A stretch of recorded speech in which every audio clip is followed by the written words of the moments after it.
Welcome back to Why Blank Lost. I'm David Bloomberg, and I would have been more upset than Kyle to win those buffalo chicken wings. I'm not vegetarian. I just can't stand buffalo chicken. Are you but- kidding me right now? He's actually right about that. Yeah, and You too? I hate it. well, and I was going to say, listen, my co-host Jessica Lewis lives less than 300 miles from Buffalo, so she may have a different opinion on this. I'm like an hour from Buffalo, and I hate it. okay. And that other, hold on, let that other voice that you hear, if you're not watching, is our special guest who loves chickens and birds in general, Omar Zaheer. Hello. Thank you for having me. I might be about to lose this podcast given these views, but see about that. Buffalo chicken wings, really? I don't like the tangy, weird flavor to it. It's too much. That's the best part of it. It's the tangy. It's like sour. It's actually it's not the tang. It's like sour. It's disgusting. I want the spiciest, hottest, juiciest, like dripping chicken wing you can think of, and I'm a happy girl. Yeah. And you're the worst thing I've ever heard. I hate spice. I'm the worst Indian you'll ever meet. Oh my! The problem is, it's so annoying because I'll order. I would say, "Can I please, excuse me, can I have a mild butter chicken?" But then they'll see my name, and then they'll give me Indian mild, but I mean white mild. Like that's what I want, and I have to specify, please, very mild. That's hilarious because I will be the person that's like shocking the individual that's either making my food for me, or I'm like, if you think there's too much, you need to put more. Like that's the type of person I am. Like I want it spicy. Oh yes, the one chip challenge was nothing for me. So I'm you like, have to tell an Indian want restaurant multiple times because they'll be like, "Are you sure? Are you that's sure?" Actually happened to me. They take one look at me and they're like, "Really? Are you sure?" I'm like, "Yes, I'm sure. Please." Like my daughter too. They'll be the same way. Like my daughter and I will both order something with like extra spice, and they're like, "I don't know." No, we're good. It's fine. See, what needs to happen is you two need to go to an Indian restaurant together and order meals for the other. Oh, that would be fascinating. Yeah, that's a perfect swap. Yeah, that is a perfect swap. It's a good. Yeah, plan. That's a great idea. But I guess we won't be ordering chicken wings because you wouldn't eat them anyway. So well, if they weren't buffalo. Oh, so it's just the buffalo. Yeah, okay, yeah. Like I love like teriyaki wings or mild barbecue or honey garlic. Mild barbecue. Barbecue's not spicy. It can be. It comes in mild, medium, or severe. And I don't want severe or medium. Well, all right. Well, this is a fine podcast about chicken wings, apparently. Yes. So well, yes, and food. I mean, you mentioned severe, and I made a video about the Kyle situation, and some people pointed out that he might get a stomachache because he hasn't eaten meat in so long.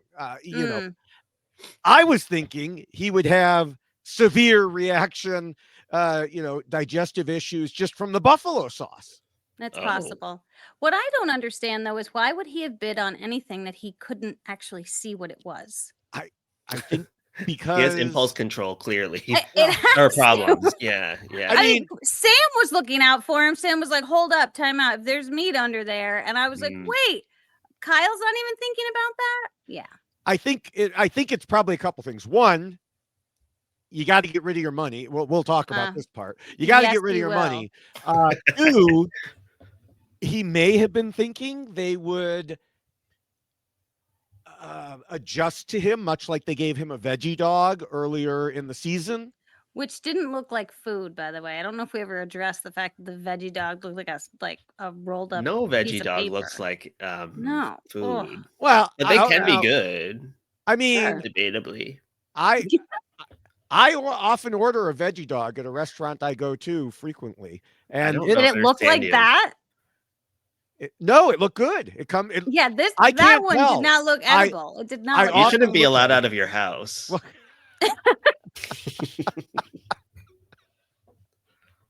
It's healthier. That's it, Bloomberg. You've been put in your place. We're gonna go get some Indian It's always food. to go. I don't really go out of my house, so Fair. Okay, I'm so sorry to our listeners. Okay, yes, what else can we talk about? Well, chicken wings did play a big role in this episode. So and honestly, in the season. Yes, because Sierra didn't want to eat the chickens. Mm-hmm. So there is a little bit of a theme here. Okay. I wonder if the chickens were those wings. How terrible would that be? What did she call it? What was the name? Miss Pepper or something? What did she name the chicken? Miss Peppers. But I think there were 3. So what are the other ones? Just chopped liver? I don't understand. But also, Kyle, he's like, I like the wing part, and picks up the radius ulna. It's all the wing, Kyle. The other part's the humerus. It's not anything different, and that bothered me as a veterinarian. I was wondering that too. It was a plate of chicken educational. Wings. It was a plate of chicken wings, and he said, "I like the wing part," and I'm like, "Well, I bet you there's not a 0%. It's a non-0% chance he maybe thought that the drumstick is a leg part. Ah, a real drumstick. Interesting. Okay. Yep. The things that you will learn on today's podcast. I mean, of a chicken. He hasn't eaten meat in like over 6.5 years or something. So I think he should at least be familiar with the parts of a chicken, because at some point in his existence, they didn't even know how chickens reproduced on this show. So I think that it's fair. We're going to talk about that for just a minute, because I can appreciate the fact that we have someone in your field now on the podcast. I have never understood the idea when people are on Survivor and they get chickens, they're like, oh, they're going to lay so many eggs. I'm like, no, they're not. Yes, they are not going to lay any eggs. I mean, come on. They're not going to lay eggs because they are not in the correct environment. They're going to be stressed out. They're not going to be laying eggs. I disagree. If it's done properly. You disagree? If it's done properly. If it's done properly. But that's the problem. But that's because these people don't know what they're doing. What they need to do, actually. Part of the problem, though, is on the show. I found out from the inside source that they do not give them chicken feed. So they're just eating the bugs and shit in the environment. Mm-hmm. That is part of the problem, because they do need some calcium. And but that inside source was Twitter, because I saw that. Yes. They I forgot that was also out there. They also are keeping them in these small cages. They need to actually just let them out. The birds will come back for food, and if you feed them, they will come to you. They're not stupid. And they just need an area that's private with a little bit of grass that they can go into and lay their eggs every day, because these breeding hens, or these laying hens, they ovulate every single day if they are in a safe environment. The conditions are correct. And this is the part that I'm always just fascinated by, that individuals on Survivor don't know the difference between a hen and a rooster. Mm-hmm. So that's always interesting, because I'm just like, eat the rooster, if you want the chance. You just said you eat teriyaki wings and barbecue wings. Yeah, but I don't kill them.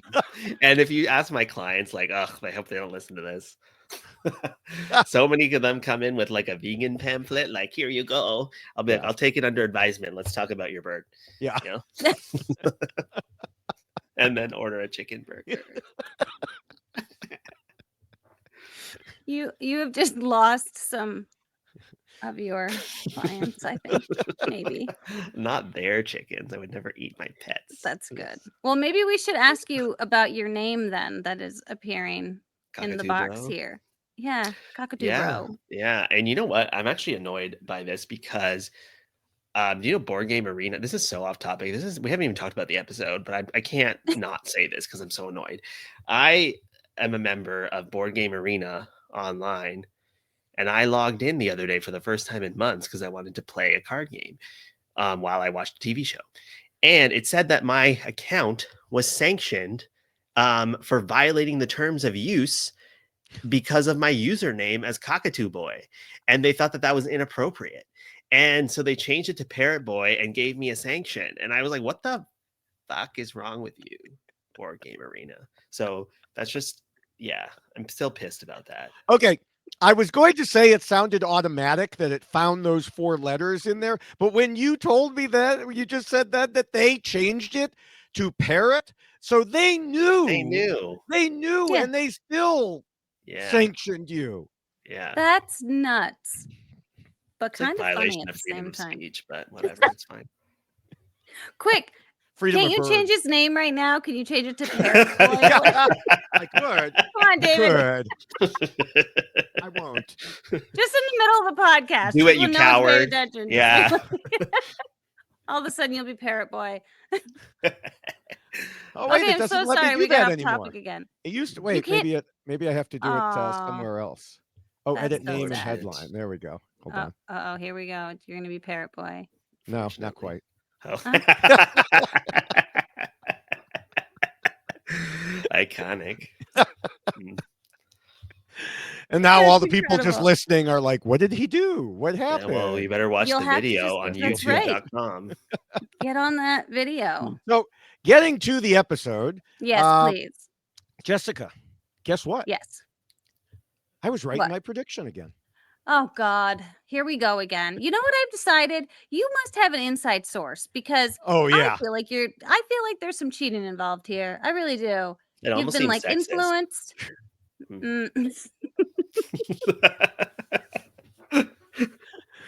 And Something's boom, up. go the comments. Yes. Yeah, there they go. Here it comes. Listen, something's up. Something's up. Just saying. What's up is I'm good. What can I say? That's the Oh, only, alright. I mean, I'm sensing tension here. Jessica loves doing predictions so much. Yeah, And so she much is fun. Especially loves Really? when I get it right. Yeah, you're so cosplaying Chris Hammonds right now. You're really getting her goat here.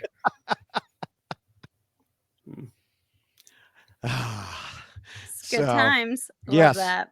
But of Mr. course, Oklahoma. yes, whether I correctly predict the person who gets voted out, Mhm. or on those very, very rare occasions when I don't, we always follow the same path Here to we figure go. out what happened to them. We will compare Sierra's game to my rules for winning that I originally wrote way back after season 1 and have been updating ever since, using all the non-spoiler information available to us from what we saw on TV, interviews, social media, and secret scenes. And the newest version of the rules can, of course, be found at robhaswebsite.com/yxlostfeed. And then you click on the link bubble for the Survivor rules. But before we address how Sierra did in terms of the rules, and after the chicken talk, we always have some other things to discuss from the episode. But first, Omar, how have you been? And what have you thought of the season so far? I've been great. I really like the season. I think, you know what? I feel like I didn't say this last season, but I do think that this is maybe the best season of the new era. I quite enjoy it. I think that the balance across all cast members, editing wise, is very, very good. We finally got to see basically every tribe went to tribal council twice. So we really got to know them and their dynamics. I think that Andy is so funny. And the personalities clash, but not in an unpleasant way. And although I could use a little bit more down in the dirt a little bit too, but I'm not saying I was opposed to Survivor 46, but it just seems like the Survivor 46, too much Yanu in the first round. Too much Banu. Yes. Poor Banu. But I think that this is just so much more even. The whole tenor. You know what I also noticed? I do think they also changed the filter between the fall and winter season in terms of they do pay attention to it. Like the filter they use for the coloring is different for the fall and winter seasons. And I enjoy the fall one a bit more. And it just seems a little bit brighter. Yeah. I look at these videos over and over again as I make my short, my YouTube shorts and everything. And I have never noticed this. Yeah. It's a little bit different. Just, peek your little, I don't know that for sure. I just have noticed that very consistently. So I believe it to be true. And I will never back down from that. Okay. At least for the new era. I don't know about the old era, but, sorry, did I say old era? You did say old era. We were just gonna let that go by without You're still pointing new it school. Well, she's kind of middle school, I think. No, new school. I'll take middle school. No, middle school is like 20 to 30. So she's on the cusp. I'm on the cusp. I love old school. I'm all about old school. I want to go back to the beginning. Yeah, it was pretty good. I mean, I know the first 10 seasons more than I know the last 10 seasons, but I really enjoyed them. Yeah. But I do believe that this season is very good. I've enjoyed it quite a bit. And I also, maybe this is sexist, but I also knew Sierra was going home, Jessica. Well, how did you know? Who told you? No, if you looked at the preview, first of all, I have a bone to pick as well with all the previews, because everybody's always like, oh, if they say somebody's going home in the preview, they don't go home. And that's pretty much you sound like always... you're doing a David Bloomberg impression. Hey, yeah, that's Vicky's law. Yes, exactly. Except, you know what? The one time that wasn't true was when I went home. Yeah, so that was very annoying. Well, no, that's they needed to break the law for you. I didn't how like important you were. Didn't like it at all. But in this season, in the preview, Sierra has not really been getting a lot of strategic content beyond her relationship with Sam and Andy. And in the preview, it said, we're going to knock Tuku out. And I felt like that, given that, plus the fact that Andy was turning on the two of them, led me to believe it would be her. Yeah. Yep. Well, you did a better job than I did trying to figure out who was going home. Who did you say it was going to be? I don't even remember. Who did I say? I don't know. I have my notes. I don't keep track of your notes. Well, look at you. I don't have notes. It's all up here, and I forgot. So, I think if you really wanted to stick it to her, you should have known. Yeah, I think it was Kyle. Oh, it was. You're right. Yeah, you said Kyle. I was ready to come here and hot and be like, "That's the stupidest prediction I've ever heard," but it wasn't a bad one. Yeah. Thank you for supporting me just a little bit. I appreciate that. Even though you were wrong, it wasn't a terrible try. Yeah, appreciate it. Do better next time. Yeah. Well, you'll have the chance, I guess. That's right. Trust me, I'm now panicked because I don't even remember what was on the next, the preview or whatever. Yeah, I'm in trouble. Well, that never matters, right? They never tell us anything. So. No. Yeah, right. It's like they did it on purpose. They did. They did. That's what I'm saying. So that's like I said, it was that important. They had to do it. So yeah, those meddling. All right, are we going to talk about the auction yet? Well, not yet. Oh, what else is there to possibly talk about before the auction? Wait, that was like the biggest part of the episode. Yeah, getting into the episode, I want to first start talking about Gabe, because we began the episode again with him talking about what a threatening player Rachel was. And, then both Genevieve and Caroline agreed Rachel was playing the best game. She's under the radar. She's a sneaky threat. And the funny thing is, production had not shown one damn bit of that until after they said it. I mean, we had gotten all of them saying, and then they finally showed it, where she kind of went on a tear this episode. I mean, literally tearing the idol out of the tarp. Also on Twitter, David. Yes, also on Twitter. Oh, you went there. You went there, Parrot Boy. I've been waiting. It's amazing how many people cannot see when two people on Twitter are joking. Like, especially since I wasn't the one who predicted that she was first out. I believe that was Jessica. But I was trying to remember. I think it wasn't anything bad. No. It's just, and also I'm terrible at predictions. That you know what this means? She's winning. That's what it means. She's winning. That's actually true. You're welcome, Rachel. You're welcome. Yeah. If that's what I said about you, then you're winning. Yeah. Okay. I'm liking this dynamic where you get blamed for the stuff that Jessica says. Yeah. I mean, it's not the first time. That seems like the right thing. Not the first time.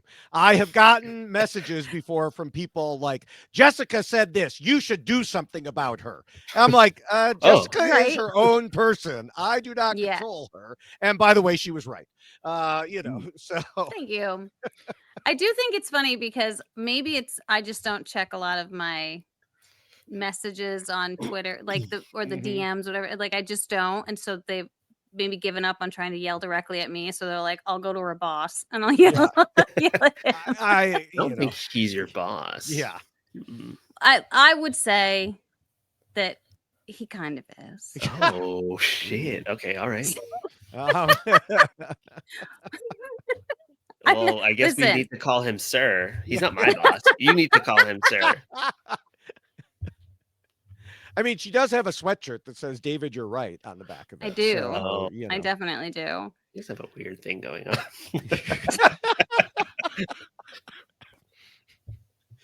on.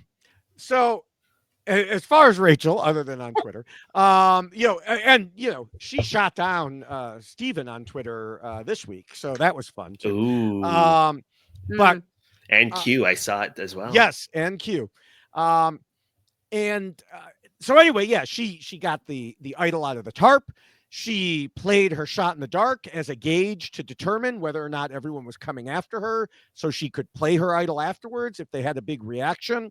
And this is, what she shot down of Steven, because he was like, oh, I think, she did it because she knew how the vote was going. And this way she wouldn't have to vote against Sam or Sierra. And she was like, no.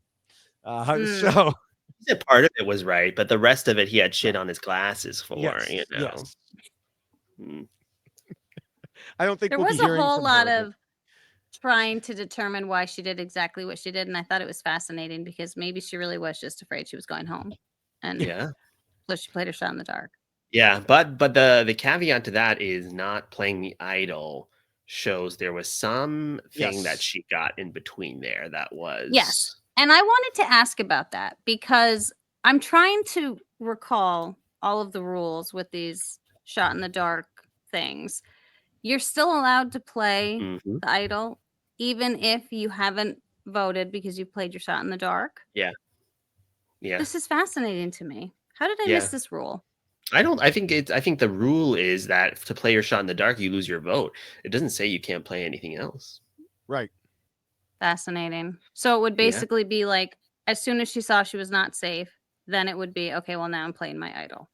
Yes. If she was going if they all reacted in a certain way, like, oh, phew.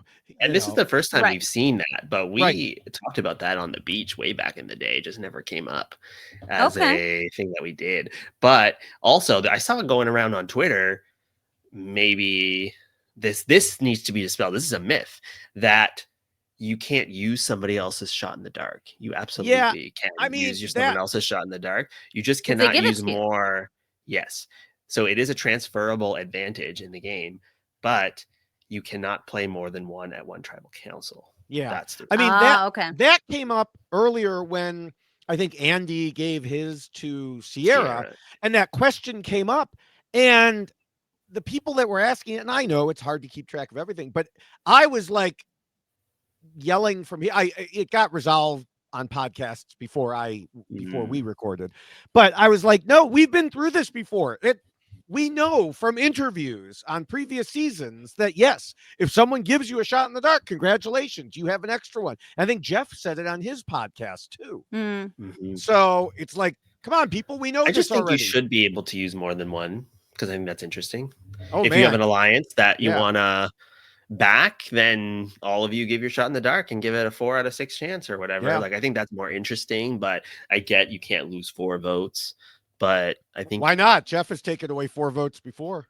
Well, at one time, I suppose. But I mean, if it were up to Jeff, there wouldn't be any votes anymore. And the losing of the votes is. I love it. I love it. Oh, this is going to be a heated discussion. Yeah, I do like situationally. Well, I think that you were someone who utilized it to your benefit. Good memory. I do, I was very impressed with that concept where I'm going to still try to sway the vote, but I don't have one, so what can I do? And you're just kind of like, yes, it was fantastic.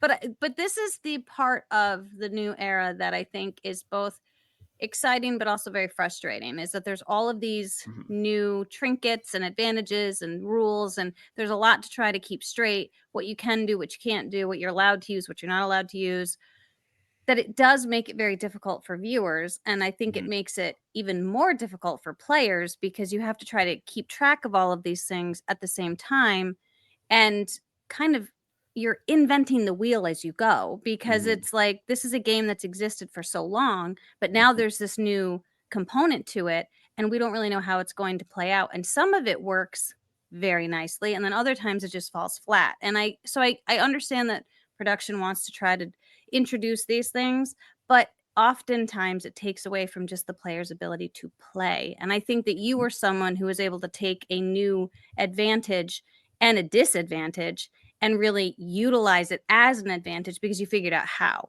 But not every player has that ability, and you were someone who was able to do so. Yeah. I mean, I really like it in some ways. I don't like the way they do it all the time.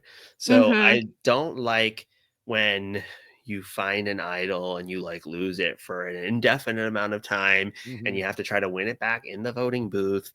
Like, I think that that is a bit much. I think that the interesting thing about losing a vote is when people know that either it's a possibility or that it has been lost. And that makes it more interesting, because you can go through a loophole of trying to figure out, if you don't have the majority, how can you fudge the numbers to get a majority, or not pick a side, or whatever it may be. The shot in the dark is also another way that is, you know, an organized way to lose your vote, where everybody knows that's a possibility on the table. The things I don't like are when you're like forced to reach into a bag, although now you should know, if you're going on a journey, you might lose your vote. I think that that is, should be something players understand. But also, the one that I really did not like was the one from 45, where the last three people, Austin, Emily, Katura, lost their vote for coming in last place in that challenge, and then had to go to an island and have a chance to win it back. Because then Austin, who lost the challenge, has now actually the greatest advantage information wise in the whole game, because he won his vote back and nobody else knows that. And that affects the numbers significantly.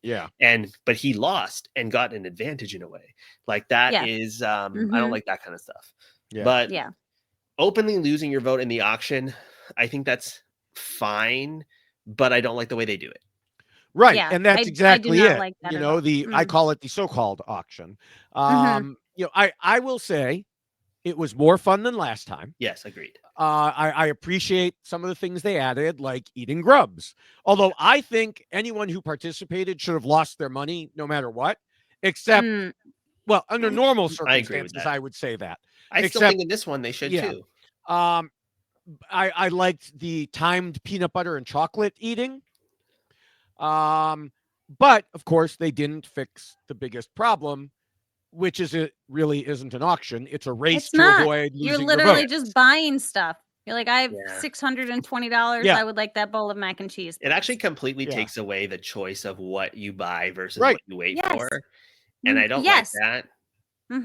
Yeah. Because there is that, I don't know if you all remember like the Mike Holloway situation where it was everybody agreed that they were going to pay like $20 to get that was part of what broke it. Yeah, I thought that was fair game, by the way. If he's going to back out, I thought that was fantastic. Yeah. Fantastic. And so this is where you're taking the player's ability to continue to strategically play the game through the auction as well. I mean, we heard the analogy at Tribal Council how in the war, it was a ceasefire. They played soccer, and that's how they felt about the auction. It was like a ceasefire, and it's like, no, it shouldn't be. It should never be a ceasefire. It should still be an opportunity to play the game, just in a different way. And when you're taking away that ability to have to actually auction things off and decide, is this something I want to try for? Do I want to wait for an advantage? Do I want to hold on to my money because maybe I'll be the only one left, and here comes an advantage, you know, and he comes out with a scroll and you're the only one with money left. That's the part of the auction that was always much more thrilling. Or just, you know, he thinks that the advantages broke the auction. Fine. No advantages. No advantages for bidding. They might be in an item like we saw. But see, I don't think they did break the auction. I don't think so. I don't think they did. I even think if you spend your $500 Yeah. and you lose the ability to like, you lose your $500 because you waited for the advantage and you had to draw a rock. Like that's compelling on its own because you're willing Right. to forego food Right. for an advantage. Mhm. But I Yes. think I do like hiding the advantage in the food. I think Yes. that's great. We've seen that I work. did like that too. Yeah. Yes, we've seen that work, but I think that the thing is they corrected quote unquote Mhm. that component by doing the differential money amounts. But then when Mhm. you add the other layer of that, the Right. most money loses the votes, you're right back actually to square one, and it makes it less Yeah. compelling. But I want to see stuff like, here's a letter from home, or a letter Mhm. from home might be coming, so maybe you should hold on to your money. Or Mhm. here's a letter from home, but if you take it, you lose your vote. Like that is interesting. Yeah. Yeah. Mhm. Yeah. Yeah, there were some people, we talked about the race to spend your money, and it's not really an auction, that there were some people when I posted the short video on Sam losing his vote, some people commented and was like, well, he had plenty of opportunities to bid before then, so he wouldn't have any money. It's like, no, you don't. Because what happens is each time the person with the most money Just outbids takes it. you, Yeah. Right. and he's They just stuck. spend all of their money. Yeah. And this auction, actually, if you didn't have differential amounts, could work, And Yeah. actually, Zach had a great idea. Two great ideas. One was you give them all the same amount, but you have a chance to win more money if you eat a gross food item. One. Two, Interesting. another option was the lose a vote does come up, but you have to, it's one in the auction, and you have to choose somebody to lose their vote in front of everybody. Oh. Ooh, see, now that's what I'm Yeah. saying. You could use the auction as a strategic component to the game. I like that a lot. Yeah. Jeff, I hope you're listening because we know you listen every week. Oh, yeah. If he were listening, he wouldn't still be standing on, I'm doing it this way. We gave a whole bunch of suggestions. We've given them multiple times. I know. He just We doesn't talked about listen. it last time and said that was part of the problem was they did too many things. They didn't try to Yeah. fix it doing one thing. But it was weirdly better than the first time. It to be was. fair. And I It do still think was that weirdly better, but still not good. and I do think it's because they threw in some more fun stuff. Yes. Yeah. Agreed. But Agreed. I do miss the gross items. I would much prefer so many more gross items. Yeah, well. I don't know. I saw that and I'd be like, I am fucked. Like there's absolute.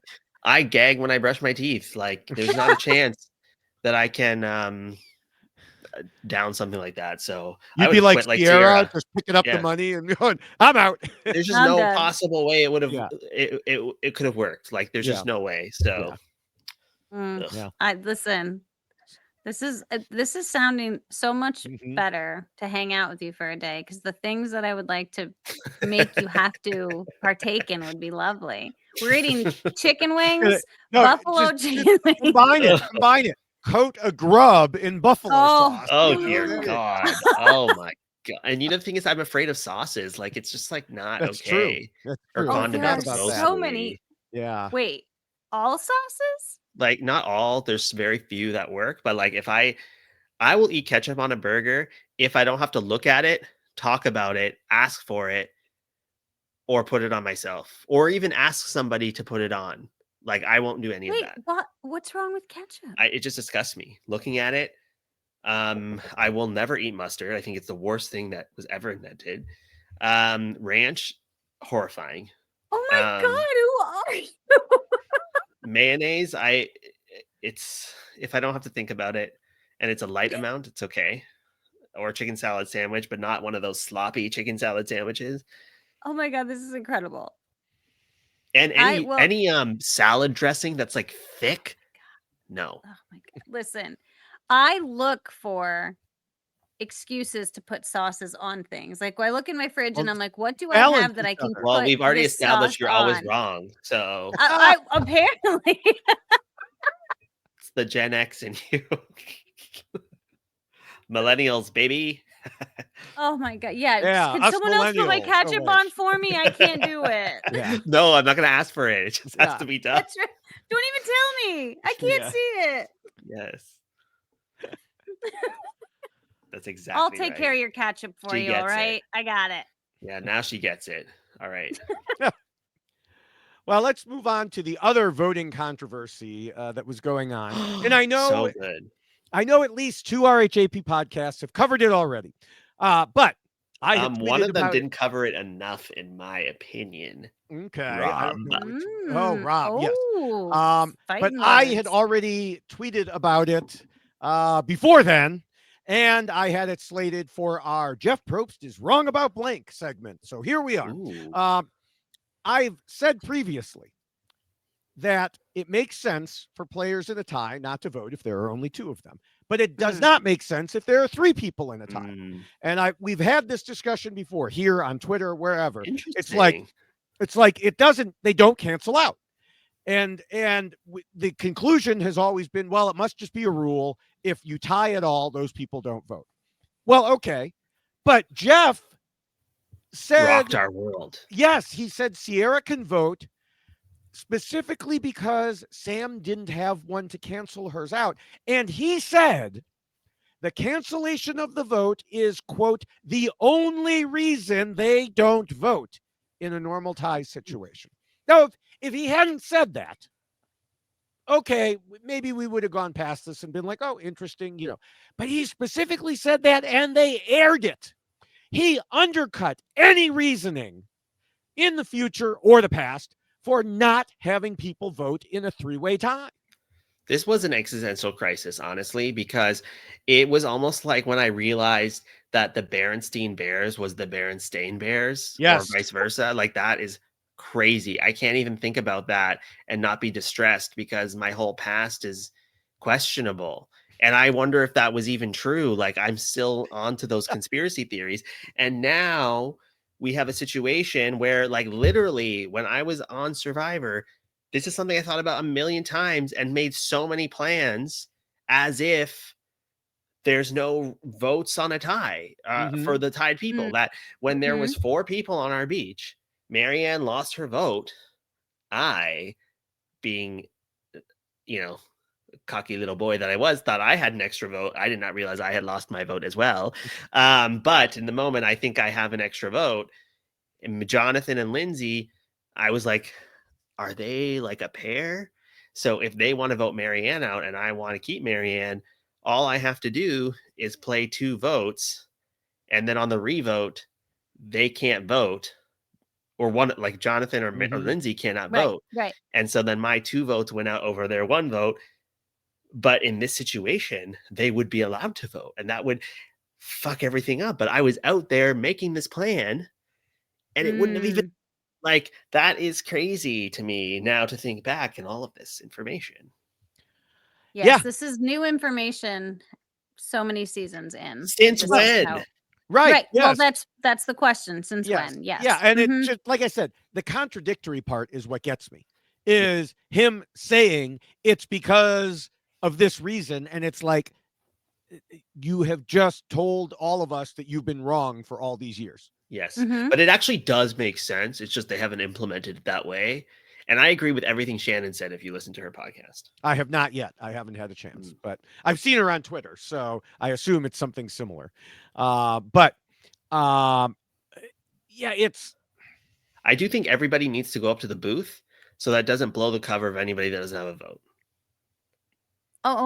Except that Sam's was public. Sam's was public, but that's not always the case. What if it had been somebody that had lost it, but in private, and then all of a sudden they're tied now? I don't think that. I think that you need to go to the booth. Yeah, that would have been weird if he had lost his vote privately. How would Jeff say, okay, Sierra, you get to go vote, but Sam doesn't? Just cause. Yeah. We're not going to explain why. Yeah. Even though he said this deserves an explanation. Yeah. I think you got to go to the booth and it says you do not have a vote. Yeah. I think I like David's approach just cause. Just cause. Because I said so. Would that fly in court, Jessica? Yeah. Yeah. just cause. I mean, it will be interesting the next time that there's a 3-way tie. If I were there, if I were playing and there was a 3-way tie and Jeff's like, of course you 3 can't vote, I'd be like, excuse me, what you said on this day, this show was, and then Jeff would be like, what shut he'd up. probably tell you to do? I was gonna say he's probably gonna tell you shut the fuck up. Yeah. Like with the F-bomb. Yes. King. He never swore at me though. I was an angel. I believe he swore at Jessica. No, As he part didn't of a swear at group. me. As No, part of the I group. was he got very angry with the group I was not a part of, which was okay. lovely. But yes, when he got angry, you were like, oh snap, he's very Dad's unhappy upset. right now. Yeah. Yes, I put the he was puzzle pieces displeased. on the ground, and he was like, "Put the pieces on the table, everybody." And then I was like, "I'm so sorry," and he was like, "Don't even worry about it." And then Zach kept putting them on the ground. Oh and no! And then you got in trouble. Yeah, no, he yelled at 2 separate groups. He was very kind to me. I will say he hugged me when I realized that my husband was on the island, but I was never allowed to see him, and I was very upset and distraught over that. Also, weirdly enough, this bracelet that I wear still, I wore this when I was out on the island. This was in Jeff Probst's pocket, ladies and gentlemen. I'm just going to tell you that right now. Why? Because I had to take it off for one of the challenges, and I was like, "What am I going to do with this?" And he was The like, sand "I'll take one it." that you loved so much. That's so funny because he's so nice. See, he's so nice about that stuff, and people don't know. One time in the it was challenge, I was climbing a wall, and then people were stepping on me to climb on the wall, and I was worried my glasses were gonna break. So I just took them off, and I was like, "Jeff, here, take them." And he grabbed them and he gently folded them and put them at the top for me. Nice. See? So nice. What a nice man. He is. He's very kind. He's very kind. Yes, and we aren't gonna talk about that challenge because that was mean. That sand one. Yes. And Jeff might have said when he tied us up and had us start on with our the worm knees. stuff. I still have a video of it. All that of you did it posted so yet. crazily. I'm waiting. If Jessica ever pisses me off, I have this video. We're gonna have you try it and see honestly, how well it didn't even look that hard. Oh my God. Oh my God. I'm going to get prosecuted. Stay out of her jurisdiction. It actually looked so easy that I didn't understand why it took so long. Can you explain it was so not easy. It was terrible. It was absolutely terrible. And I will say Jeff was having a time right before we started the challenge because he thought it was very funny that he had us all tied up in the manner that he did. And he was finally like, I'm going to stop having this conversation with you now. Because I was like, look at us. We're like tied up at the hands and feet and we're on our knees. Like, what are we doing? And it was just, it was very, very. Like those little animals on the x-ray table, you know? Oh. It's always back to those little animals. Yes. Yeah. I always make jokes like Jeff did about you guys with the animals on the table. But yes, that. So one more thing we can add to the list of things to do when you and I hang out, it will be to have you do the sand challenge, and we'll just have to see how well you fare. Yeah, I mean, it's just. I don't think there's been an easier challenge on the show. It's crazy.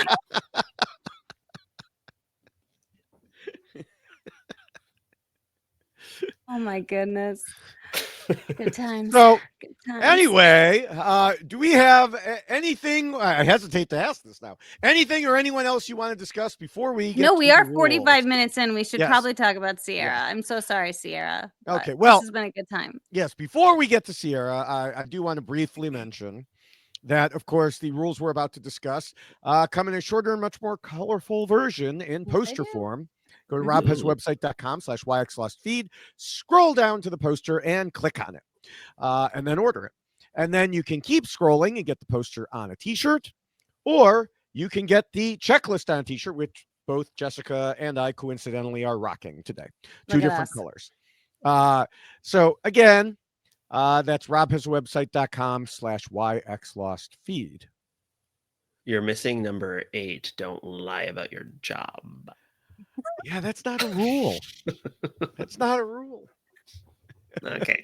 So many people do. I request an amendment. The First Amendment. I will. The First Amendment to the rules. I will take it under appropriate advisement and consult with my attorney. All right. And your attorney's going to say, lie about your job if you feel it's necessary. But have it prepared. Because by definition, an attorney is going to lie about and don't lie about your age. Well, that. Yeah. Oh, my word. Yes. Make it make sense. It has to make sense if you're going to make up these lies. They need to make sense. Mm-hmm. Are you saying it doesn't make sense currently, Jessica? Oh, Sue is a phenomenal human being, right? But there's no reason for her to lie about her age. I feel like it's better for her to be like, look at me. I am a badass. When she picked up that giant puzzle piece, it was unnecessary anymore. Yes, it was like, who cares how old you are? Look at you. Look at you. You're performing. It's insane. There's no reason to lie about your age because they're seeing what you're doing. Whereas a profession, that comes with people's misperceptions or their ideas that are associated with someone who might be in that profession. Whereas your age, it's like it literally doesn't even matter. It doesn't matter. So she could kick my ass. She could kick my ass. Yeah. She can't kick my ass. Said the white man. Said the one closest to her age. Amazing. You don't know that. Yeah, that's true. She's only 45. Yeah, come on. That's true. She's Jessica's age. I don't know what I was thinking. Come on. All right. Well, Ciara began her final words by saying, I couldn't tell you what happened. Luckily, that's why we're here. And really, Ciara herself has done some of her own detective work since being voted out, as she talked in interviews a couple times about things she found out afterwards. But we need to pull all that together because despite her giving, quote, 100% credit to one person for getting her out, I think we'll find that the move can be attributed to a larger cast of co-stars who all came together and decided she was the biggest threat in the game and had to go right away. At RHAP, we know Survivor, and we know why Ciara lost.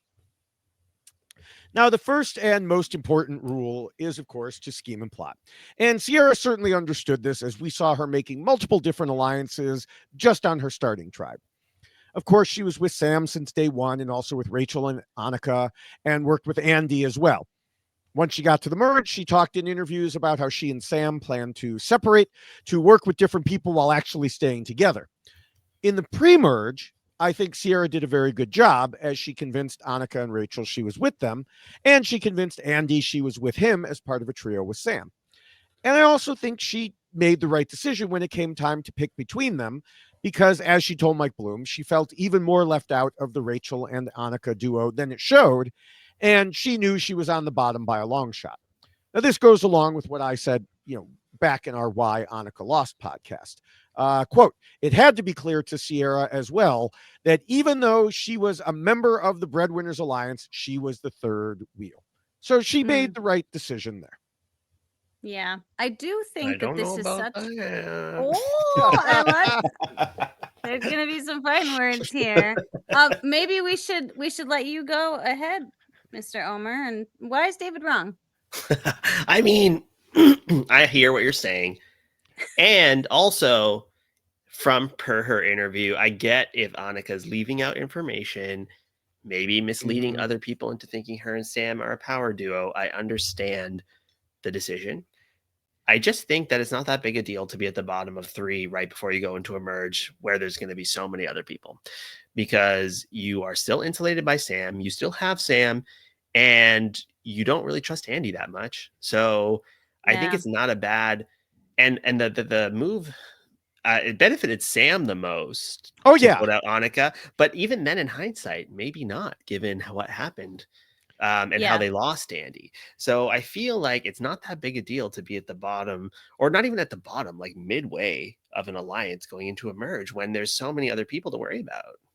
Yeah. And I do think that with your gut instinct, and it has been Ciara since the beginning, something's a little off with Andy and her relationship. Like there was just something about Andy that she wasn't feeling good about.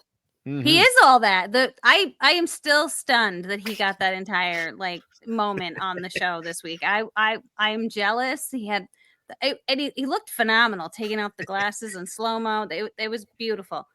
Really impressive. But from the start, she was questioning whether or not Andy was really someone she should be working with. And what you said is true. It was to Sam's benefit. He wanted to keep Andy, and I realized she wanted to work with Sam. But sometimes you really do have to just listen to your gut and say, I don't think that this is good for us, which is exactly what we've been seeing week to week. Andy has been becoming more and more, I don't feel like they really want me around. I feel like I'm just being dragged around. And then she actually said it in a confessional that we're just going to keep dragging him. And at some point, Andy's going to do exactly what he did, and he's going to flip, because he's going to realize I am not as significant as I feel I should be with this group. And so if someone is questionable at the start and there's red flags, which she mentioned multiple times there were red flags, maybe you really need to pay attention to those red flags earlier rather than later. I mean, I think I understand what you're saying, but I think the problem wasn't in keeping Andy. The problem was not in keeping Andy close when she got to the merge. That's where she forgot about that. And, that's where also she took a hit in these rules, because she took him for granted. She had confessionals saying the things that you mentioned. He's in her pocket. He's an easy number. They can drag him along. Right. And, she said, like, leading up to the final 11 vote, she said, we know we have Forgata. But she acknowledged in her interviews that while she intended to keep him close after the merge, she just didn't do it. She allowed him to slip away. She told Mike Bloom, at the very beginning, though, she was like, she had the whole conversation with Sam. Like, I don't know about Andy. Like, I don't know. But then Andy gave her his shot in the dark, apparently multiple times, or gave it to her once and asked for it back multiple times. I was a little confused about that part of one of her interviews, but he earned her trust, and I think she could have kept him, but she told Mike Bloom, that was my mistake of not touching base anymore, bringing him information, talking about what the other tribes are saying. And that is a specific portion of this rule. We talked about this, Jessica. There was a stretch of seasons where we talked about checking base time after time after time. And I'm not saying she shouldn't have done that. She should have, 100%. And players need to check in with their allies frequently to ensure they're good and give them comfort. And the rule even says, if you stop checking in, people can start to doubt you, and you may lose them as an ally. It's like I wrote this for the situation. Yeah, done that. And Marianne. This has been in the rule since before 2012. And so I think she went in on Andy. Discount that. Yeah. She went in on Andy, but not all in. Yes. You gotta go all in if you're gonna make a choice like that. Yeah, she kept him, but then she lost him. Yes. Yeah. But I still think, though, that there is a lot to be said that at the very beginning, if you have any reservations about working with someone, you really need to pay attention to how you're feeling, because if this is someone that you were expecting to work long term, and also Sam wanted Andy so badly. Yeah. But she also had reservations about Annika. She talked about those in her interviews that she had, and so I think there was a path forward with either of them. But I agree. I think there was. But it just did not. It was the keeping up. But then you also have to balance that with being too obvious as well. But clearly there's a balance to be had, and that wasn't quite struck here. But it was so quick that they lost him that it was like kind of shocking. Yeah, and I think that part of it, another part of this rule, reminds people not to underestimate their fellow players. It says, just as you're scheming and plotting, it's likely that they are as well. And between what we just said about Sierra not checking in and some other things we will talk about, it caused Andy to think and tell us about how Sierra and Sam felt like they owned him and considered him expendable. It wasn't, they were saying it in confessional, but he also felt it. Yeah. Sure. Yeah. And, that was what led into the He's All That transformation montage. But then also, they did so. To be fair to Sierra, I think part of this is not entirely her fault, in the sense that Sue is the one that suggested Andy as the backup vote, Right. and Sam conveyed that to Saul, which got back to Andy. And I think if you're in Sierra and Sam's position, you definitely warn Andy that Sue is putting his name out there. However, in the absence of that, like, Sierra didn't mess that up technically, or at least she's not the one that gave the name that we saw.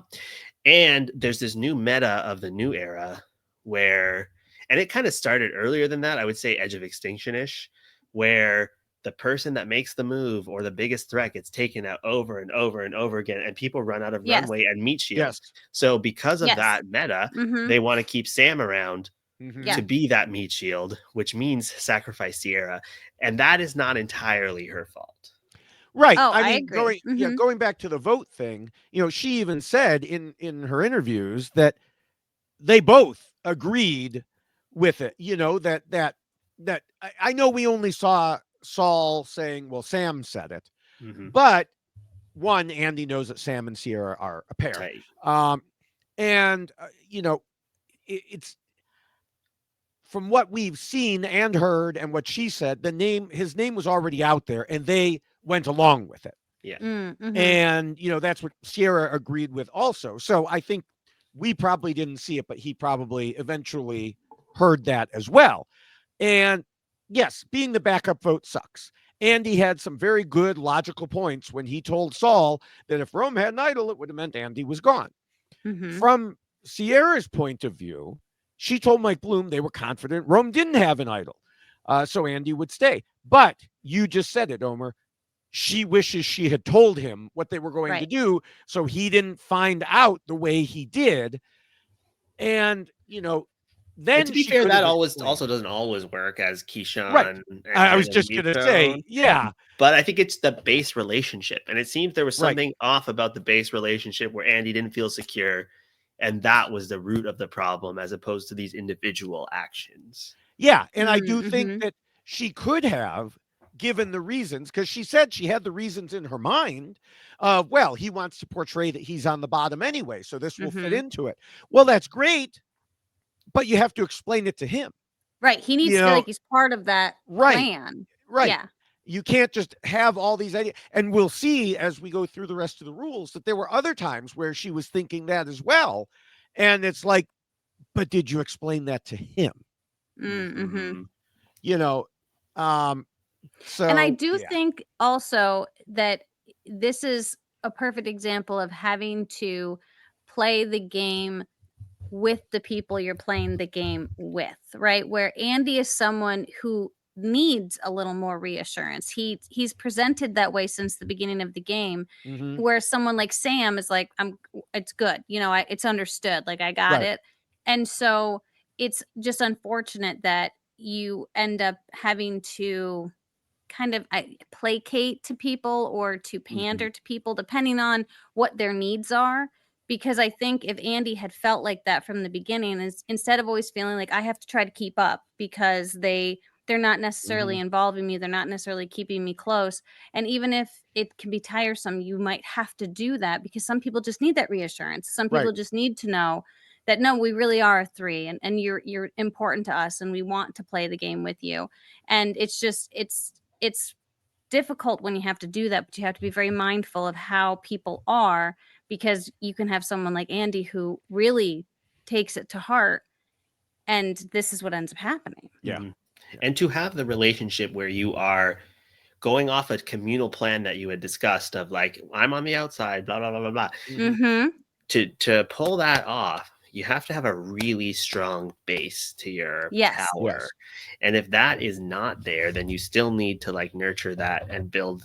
Like, Mary Ann felt very secure with us. So her playing the part on the bottom where we don't really talk to her that much and check in once a day worked out very well because there was a strong foundation of trust.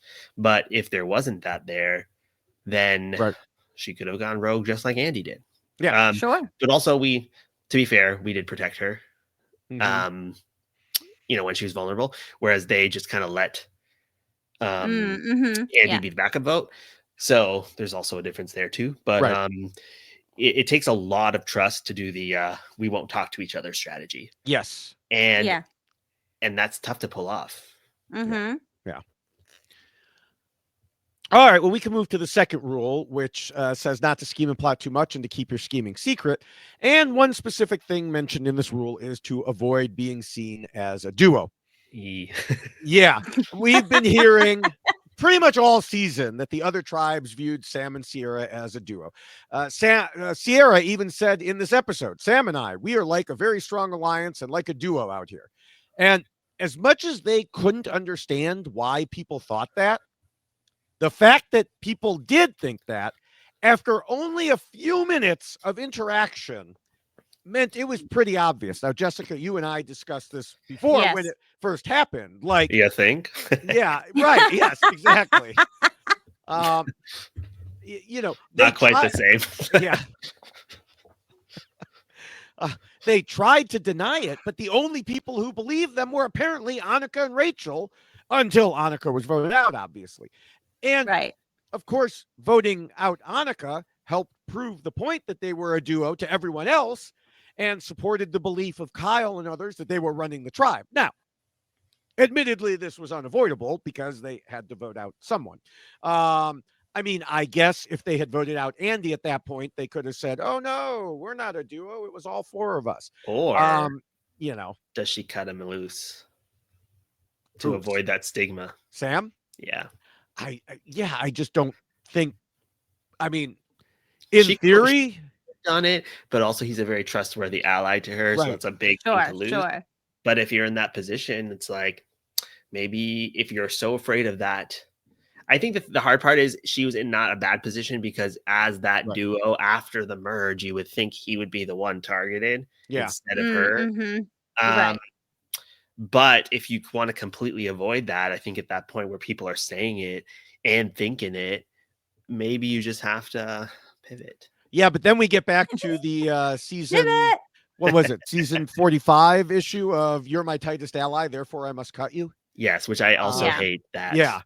I mean, it would have been a different reason, but I just don't think they fully recognized it, because they couldn't have, because the fact that people on other tribes who interacted with them for all of maybe and didn't even interact directly with them, saw them on the map before a challenge, were able to pick up on the fact that wow, those two are a couple or those two are a duo. Did they have a sign? I mean, it's like they must have been doing something that was so obnoxiously obvious in order for the other tribes to pick up on it. But also, to be fair, I think it is also human nature to, not want to give credence to something that you don't think is valid. And so I think that, in their mindset, they haven't done anything obvious to suggest that this is a thing. So if they can pretend that it doesn't, and then people reassure them along the way of, we know you guys are not too super tight. It's easy to buy into that and believe that because you want to believe it. And I did run into similar issues where I wanted to believe something before I went home, and I believed it because it was just easier to do that. And that is the trap that's very easy to fall in, is the confirmation bias. Yes. And so I think that's also what happened is, they didn't feel they did anything obvious, and there's no basis for other tribes to think that. And if people are reassuring them along the way of, oh yeah, that's crazy, then it's easy to fall in line and be like, that's not an issue. But it is an issue. Yeah. And I mean, Sierra has now acknowledged that, I mean, much like Annika previously said, oh, me and Rachel, we were pretending to be separate. And then she's like, oh, looking back, we were clearly together, Right. And I think Sierra is going through the same thing because she tried to work separately from Sam when they got to the merge, but it obviously didn't work. She told Mike Bloom, Sam and I would be goofing off and I would just forget, hey, I shouldn't even be looking or talking with Sam. And then she said, Saul was like, I saw it from a mile away. You guys were terrifying together. You guys were just clicking and bonding with everybody, but ultimately coming back to each other.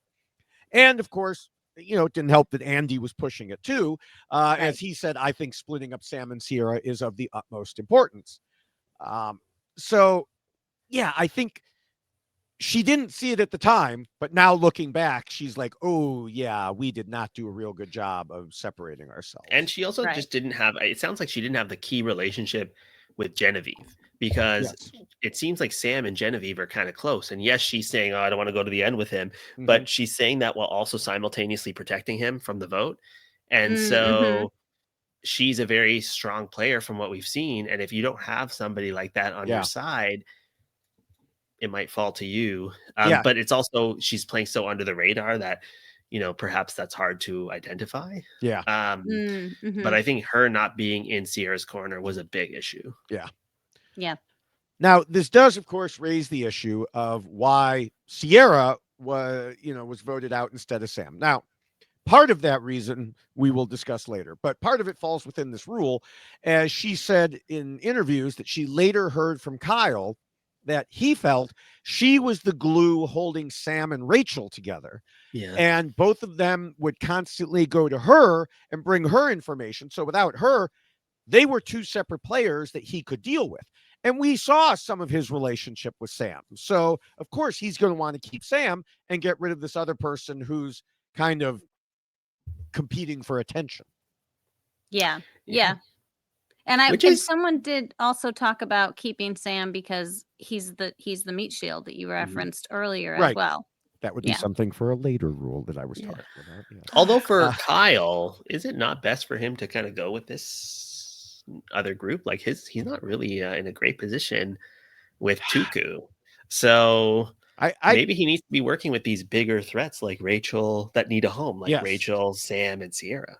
I don't know that he recognizes where he is with Tuku necessarily. Yeah. I mean, maybe I'm underestimating him, but he did say I've now won 3 immunities, so that might be a problem for me. Yeah. Well, he said that, but before he won the third one, some people were like, we should get Kyle if he doesn't. Now, right. I mean, he's hurt by the fact that one of those immunities he didn't really win, but he's getting credit / blame for. But now he has immunity. Now's the time to do something crazy, I feel like, because you're not going to go home. Yeah. Right. So, all right. Well, the third rule says that players should be flexible. Omar, how do you think Sierra did in terms of this rule? I mean, I don't think we saw enough to really gauge that component of it. I think that she was flexible in the sense that she had 2 options within her original tribe. She chose to go one way to preserve her alliance with Sam and could have been in a fine position dealing with the fallout of that, but didn't fully, follow through on that end and was trying to make other relationships with Teeny and all these other people. And that's good. But I feel like I don't think that there was I don't think she was bad at this part of it, but I don't think we saw enough either. Yeah, I mean, you said basically everything I had, that the one person, she tried to be flexible, I think, but the one person she did get on her side fully was overruled by everyone else. Yeah. So Jessica, I don't know if you have she was very good at it on her original tribe. She was the centerpiece there. Yes. Well, and that, I think all that makes sense. Yeah, I think that's an ongoing theme, spoiler for some of my conclusion, is that she was in a much better position on her starting tribe than on the merge tribe. Same. All right, so we can go to the fourth rule, which tells players not to let their emotions control them. Now, Jessica, we saw that Teeny followed this rule by voting against Sierra, but how does Sierra do herself? Well, I think the fact that she was so willing to continue the relationship with Andy speaks volumes about her willingness to not necessarily let her emotions control her. She struggled a lot with Andy. She struggled with the dynamics, with the relationship that Andy was necessarily having with Sam, but she kept trying to come back to the game and say, well, but I can utilize him as part of the game, and so I'm not going to let that make the decision for me. Unfortunately, it didn't work out for her because he decided to, I think the theory was there. The theory was definitely the execution, because I think the thing is, my impression, which I haven't really talked to any of these people to know for sure, but the impression I got from watching it and seeing her interviews in the confessionals was she wanted to work with Andy. She had this in mindset to keep him on side, but there's still part of her that had reservation or annoyance or whatever you want to call it and that was manifesting in interactions that made him feel less safe. And so Yes. you want to be flexible to work with him, but the execution of like making him feel comfortable just did not seem to be there. And I think some of that was probably subconscious, but probably, yeah. Yeah, because then that's where it comes back to those like red flags. Like if there's something about someone that you're struggling with, it becomes very difficult to necessarily set that aside and play this game with them because you're with them 24/7 and you are involved in some of the most extreme things you can ever imagine. You're hungry, you're tired. All of these things can be building up, and then you have to now I have to be a certain way because I'm working with this person and I don't want to necessarily have to be this way, but it can end up seeping through even when you're trying. we all have that person at work, you know? Yes, absolutely. Not me. Not anymore. Oh, yes. It's Jessica the now. retiree. Yeah, that's right. Yeah. You're right. It's just me. It's just me. Yeah. But I'm her boss, so it's fine. Right. Hey, listen, I'm not doing this podcast without you, so I'm just saying. True that. Yeah, I think that, I think she generally did okay. I mean, she voted out Annika, even though I think she felt more of an emotional bond with Annika than with Andy. But I think you're also right. I think some of it came through that maybe the reason she may not even realize this. Maybe the deep down reason she didn't check in with Andy as much was it was more emotionally taxing on her. Yeah. It's hard to say. At that point, we're speculating, but she was. And then in the merge, she admitted to Mike Bloom she was playing with people she considered friends, but also said you have to check yourself and remember you were in the game of Survivor, not a game of forming friendships. And I think that also got the best of me. So. All right, well, we can move to the fifth rule, which reminds players they need to pretend to be nice and play the social game. Omar, the social game is the most difficult thing to show on TV, as we are seeing. We're seeing it with Rachel, and we also saw it, I think, with Sierra. So how do you think Sierra did here? Again, on her starting tribe, like excellent, was a center of that. I think strategically on her first tribe, she had a difficult time, like achieving the most agency in terms of decision making because she couldn't get the decisions always to go her way, but she was in the best position with everybody as a whole. Like I'm sure if you had all of those people rank everybody in the tribe 1 to whatever, she would have the highest average placement. Like I'm sure of that. Probably. Yeah. I think after the merge, and it's difficult when they keep splitting everybody up every 5 days or every day, where you don't spend enough time with people. But I think clearly like very good relationship with Teeny and an absent relationship with Genevieve. And Genevieve happened, if those were reversed, where Genevieve or Teeny had a lot of sway with the majority of the group, which we saw them try to do, but it didn't kind of follow through. Is that because most people didn't feel that attached to Sierra? Or is it because Genevieve had a stronger pull than Teeny? I don't know. But I don't think her social game was bad. I think from what I saw, she was very warm and like people liked her. But maybe the key relationships that were present were missing. Like the most influential people. Yeah, like Caroline and Genevieve. Well, and I also do think that there's something to be said about Andy referring to them as like being at the cool kids table, right? That she and Sam, that people were gravitating towards them, that they were kind of the center of people just on the tribe.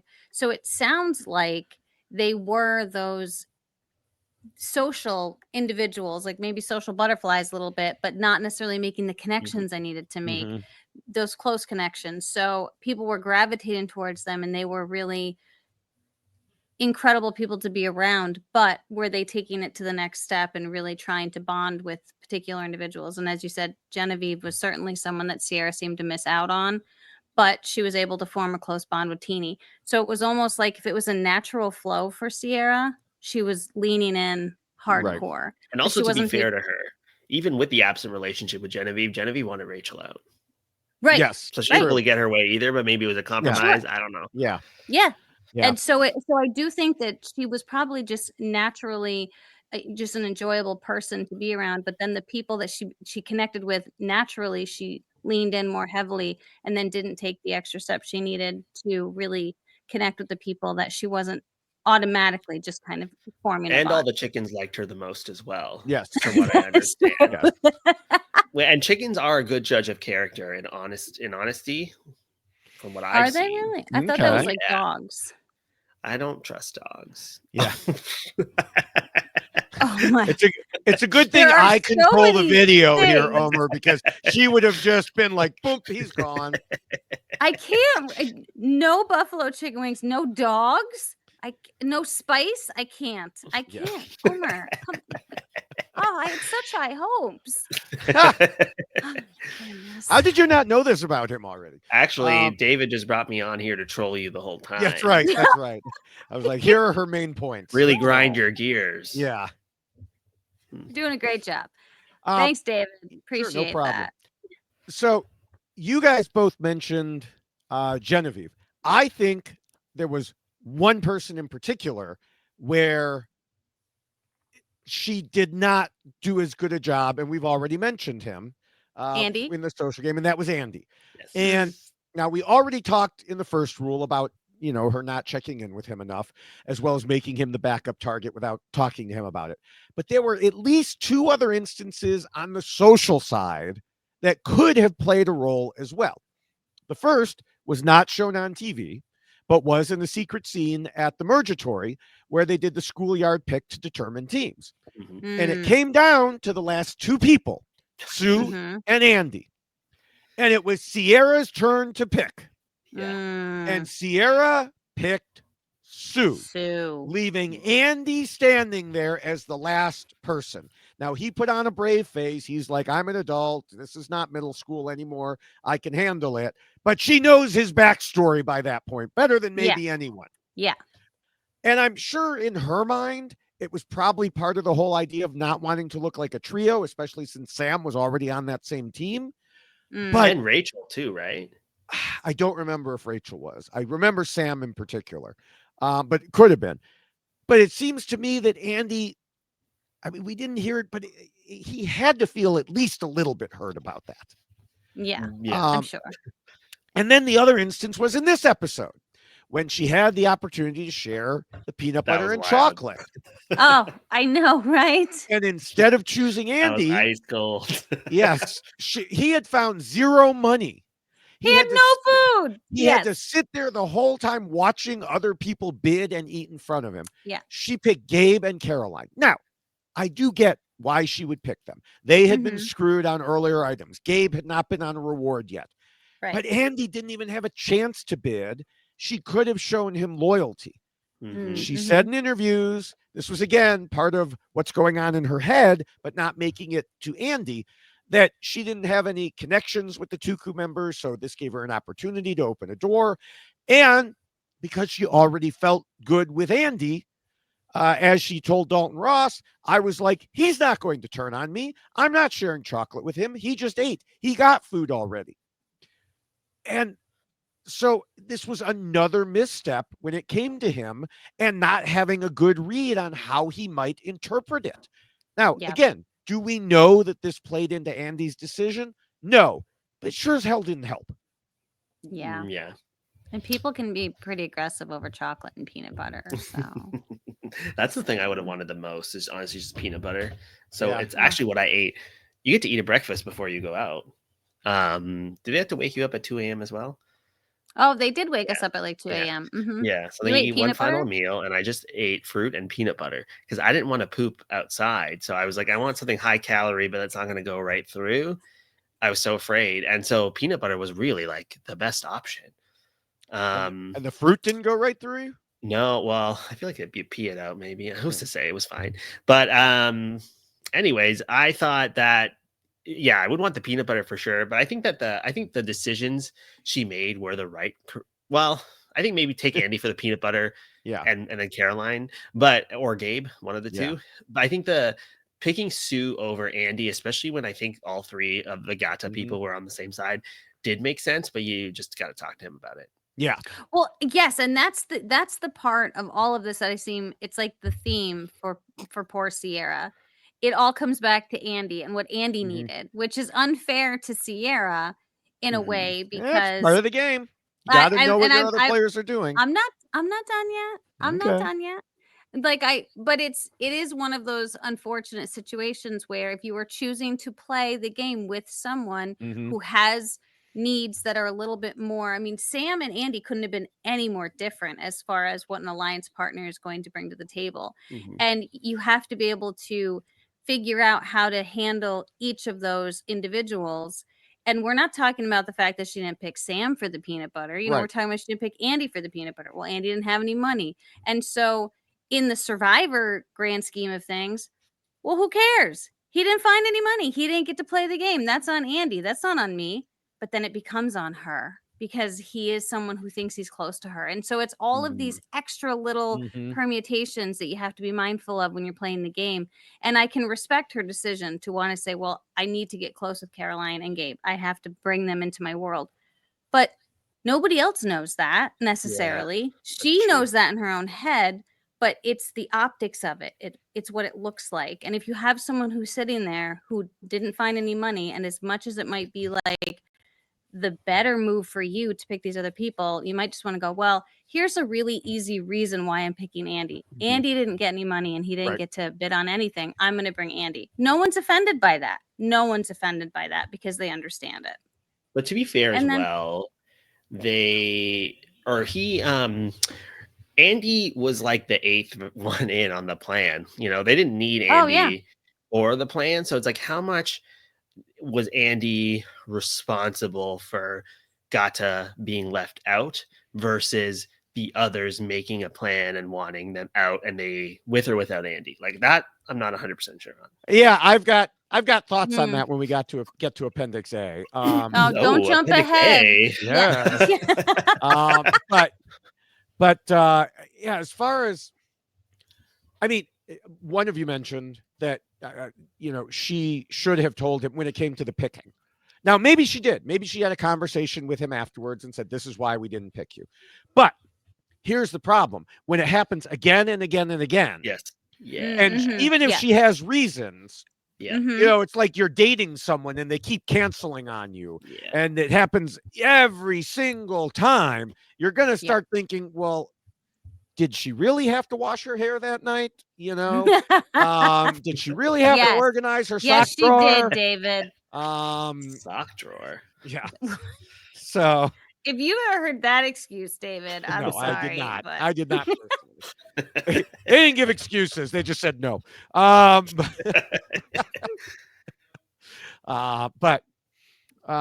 so yeah, I mean, that, you know, becomes part of it.